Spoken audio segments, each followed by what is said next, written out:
बच्चों, निकाल लीजिए 10th क्लास की हिंदी की बुक। लेसन सेकंड आज स्टार्ट करते हैं। फर्स्ट लेसन मेरे ख्याल से सबको क्लियर हो गया होगा सूरदास जी का। ठीक है, आज है तुलसीदास जी। तुलसीदास जी के बारे में हम पढ़ेंगे। तुलसीदास जी का जन्म कब हुआ, कहाँ हुआ, उनका निधन कब हुआ, उनके माता पिता कौन थे, उन्होंने कौन कौन सी काव्य की रचना की है। तो देखिए, जीवन परिचय देखते हैं। तुलसीदास जी का जन्म हुआ था संवत 1589 और मृत्यु हुई थी संवत 1660 में। जीवन परिचय में देखिए, तुलसीदास का जन्म उत्तर प्रदेश के बांदा जिले के राजपुर गांव में संवत 1589 के लगभग माना जाता है। तुलसीदास जी का जन्म कहाँ हुआ था? उत्तर प्रदेश के बांदा जिले के राजपुर गांव में हुआ था। कब हुआ था? 1589 ईस्वी में। इनके पिता का नाम आत्माराम था। इनके पिता का क्या नाम था? आत्माराम था। और जो एक सरयू पारीण ब्राह्मण थे, क्या थे वो? सरयू पारीण ब्राह्मण थे। इनकी माता का नाम क्या था? तुलसी देवी। इनकी माता कौन थी? किनकी? तुलसीदास जी की माता का नाम था तुलसी देवी। कहा जाता है कि तुलसीदास अभुक्त मूल नक्षत्र में पैदा हुए थे। मतलब ये कोई ग्रह नक्षत्र है, अभुक्त मूल नक्षत्र, इसमें ये पैदा हुए थे। तथा जन्म लेते ही इनकी अवस्था 5 वर्ष के बालक के समान थी। जब तुलसीदास जी का जन्म हुआ था तो इनकी अवस्था कितनी थी? जैसे कोई 5 वर्ष का बच्चा होता है तो इनकी उम्र उस समय होते ही ऐसा प्रतीत हो रहे थे कि जैसे कोई 5 वर्ष का बालक हो। मुंह में दांत भी निकले हुए थे। जब इनका जन्म हुआ, आपने देखा होगा, तो बच्चे तो हमेशा छोटे से होते हैं। वो मतलब 1 दिन के 2 दिन के एकदम छोटे से बच्चे लगते हैं, कभी उस समय अपनी आंख भी नहीं खोल पाते हैं। लेकिन जब तुलसीदास जी का जन्म हुआ, जन्म होते ही उनको देखकर ऐसा लगा कि ये 5 वर्ष का बालक है और इनके मुंह में क्या है? दांत भी आए हुए हैं। भय की आशंका के चलते माता पिता ने इन्हें त्याग दिया था। मूल ग्रह नक्षत्र अभुक्त मूल नक्षत्र में पैदा हुए थे तो इनकी माता को आशंका थी, माता पिता को आशंका थी, जिसकी वजह से इनको त्याग दिया गया था तथा मुनिया नामक दासी को दे दिया था। दासी थी मुनिया, जिसको तुलसीदास जी को दे दिया गया था, जिसने इनका लालन पालन किया। मतलब मुनिया ने ही इनका लालन पालन किया था। इनका बाल्यकाल कष्टपूर्ण बीता था। मतलब छोटी अवस्था में थे तो यह बहुत दुखी थे। कवितावली में ये लिखते हैं, मातु पिता जग जाय तजो विदहु न लिखो कछु भाल भलाई। ये कष्ट में थे तब इन्होंने एक पद्य लिखा, एक लाइन लिखी कविता की, मातु पिता जग जाय तजो, मुझे माता पिता ने इस जग से त्याग दिया। इस संसार के अंदर मेरे माता पिता थे जिन्होंने मुझे त्याग दिया।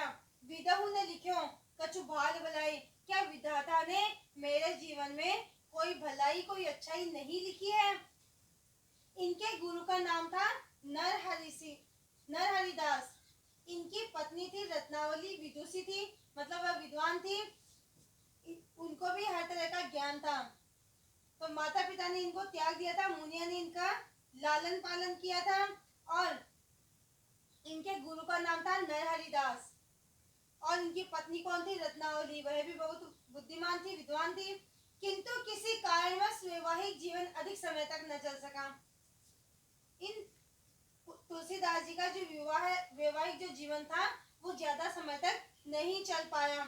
इन्होंने घर त्याग कर दिया तथा घूमते घूमते अयोध्या पहुंच गए। ये विवाह के कुछ समय बाद ही घर को त्याग दिया था और घूमते घूमते कहाँ पहुंच गए? अयोध्या पहुंच गए थे। वहीं पर संवत 1631 में इन्होंने रामचरितमानस की रचना की। रामचरितमानस की रचना कब की थी? 1631 में की गई थी। बाद में ये काशी आकर रहने लगे थे। जीवन के अंतिम दिनों में पीड़ा शांति के लिए इन्होंने हनुमान की स्तुति की थी। जीवन जब ये इनकी मृत्यु होने वाली थी, उन क्षणों में ये बहुत अत्यधिक पीड़ित थे, मतलब कष्टदायक इनका जीवन व्यतीत हो रहा था। तो शांति के लिए इन्होंने क्या किया? हनुमान जी की स्तुति की। हनुमान बाहुक नाम से प्रसिद्ध है। ये किस प्रकार से प्रसिद्ध हुए? हनुमान बाहु के रूप संबंध में निम्नलिखित दोहा प्रसिद्ध है। संवत 1680, 80 गंग के तीर, श्रावण शुक्ला सप्तमी, तुलसी तजो शरीर।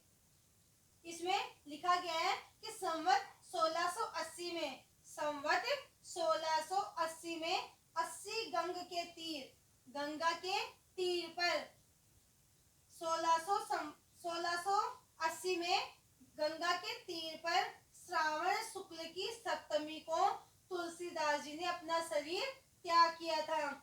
इसमें इस पद्य में बताया गया है कि तुलसीदास जी ने कब और कहां अपना शरीर त्यागा था। संवत 1680 में गंगा के तीर पर श्रावण शुक्ला सप्तमी को तुलसीदास जी ने अपना शरीर त्याग दिया था। इन्होंने राम के अनन्य भक्त के रूप में दास्य भाव अपनाते हुए अनेक काव्य ग्रंथों की रचना की, जिनमें से निम्नलिखित प्राप्त हैं। इनकी कौन कौन सी काव्य ग्रंथियां हैं? रामचरितमानस जो सब जानते हो, विनय पत्रिका, दोहावली, गीतावली, कवितावली, रामाज्ञा प्रश्न, बर्वे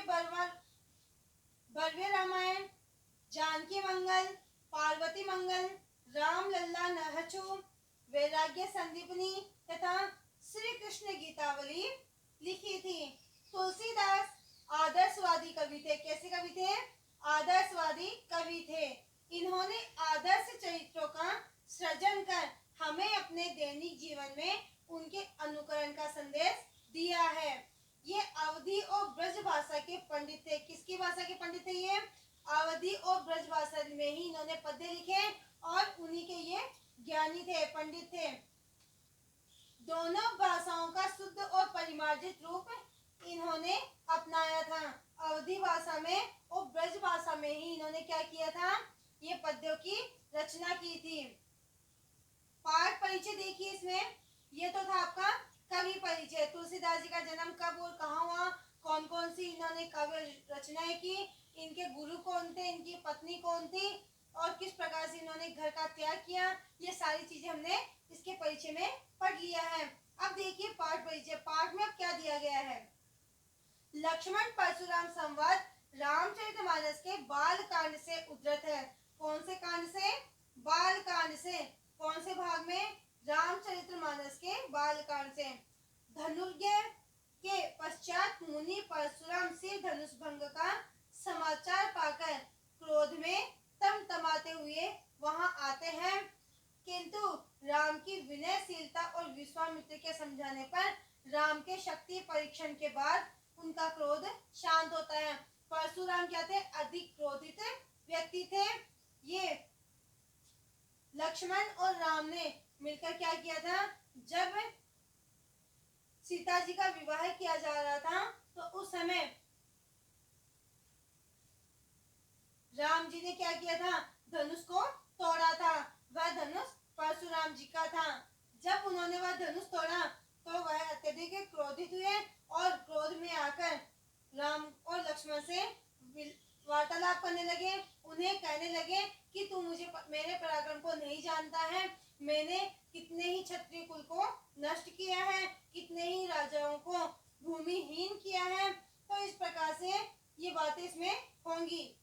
मुनि परशुराम शिव धनुष का भंग का समाचार पाकर क्रोध में तमतमाते हुए वहां आते हैं, किंतु राम की विनयशीलता और विश्वामित्र के समझाने पर राम की शक्ति परीक्षण के बाद में क्या हो जाता है? उनका क्रोध भी शांत हो जाता है। जब उनको पता लगता है, जब उनको समझाया जाता है विश्वामित्र के द्वारा, तब वह समझ जाते हैं और अपने क्रोध को शांत कर लेते हैं।